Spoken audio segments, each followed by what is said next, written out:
King Arthur's Gold, as the Steam page puts it, is a medieval build and kill 2D game, taking inspiration from the likes of Terraria. It is an amazing game, to be quite frank, and if I'm completely honest with you, it's some of the greatest crack I've ever had in any video game. And now considering it's free to play, I can see no reason why everyone isn't playing it. Okay, so why do I think it's so good? Well, I'm glad you asked. First, let's look at the trio of classes there are to choose from in this game. There are the Knight, the Archer, and last but certainly not least, the Builder. Let's start by taking a look at the Knight. This lardy big boy totes a sword in one hand and a shield in the other, and has the highest HP out of all the classes, being the primary damage dealer, and frontline fighter. Of the three, I've spent most time in this class, and you'll be able to see why. The movement in this game is extremely satisfying, with wall jumps usable by all classes, but with particular movement options relegated to the two more offensive classes.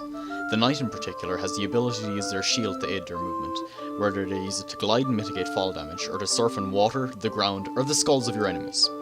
The Knight can buy utilities in the forms of bombs, water bombs, mines, and powder kegs useful for breaking stalemates. The next defensive class in our lineup is the Archer, who serves as a support class, but still has the capability of skewering your eyeballs if you lack adequate cover. In the same vein as the Knight's ability to use their shield to traverse the battlefield, this weaselly bastard can use their superior speed and handy grappling hook to reach areas you otherwise couldn't without the use of ladders or a catapult. For their utility items, they have access to regular old arrows, fire arrows, and their trusty bomb arrows, suitable for removing sizable chunks of wall, if you aren't careful. As well as their use as an overall all-around class, they help keep the sun out of your eyes by blotting out the sun with clouds of arrows.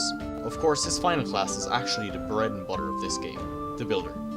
These hard-working men and women are useful for constructing fortifications, traps, and siege weaponry, as well as being great at burrowing in near pitch-black conditions so you can sneak into the enemy's impenetrable fortress and nab an easy victory.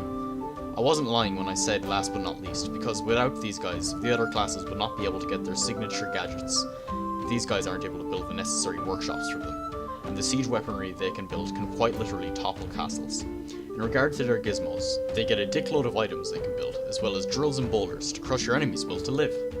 Of course, I'm focusing in on their utility in the most popular game mode, CTF, but there's TDM, where you can fight to the death with your team as an archer or knight. There's a story, but that's more of a tutorial, which takes about 10 minutes to do.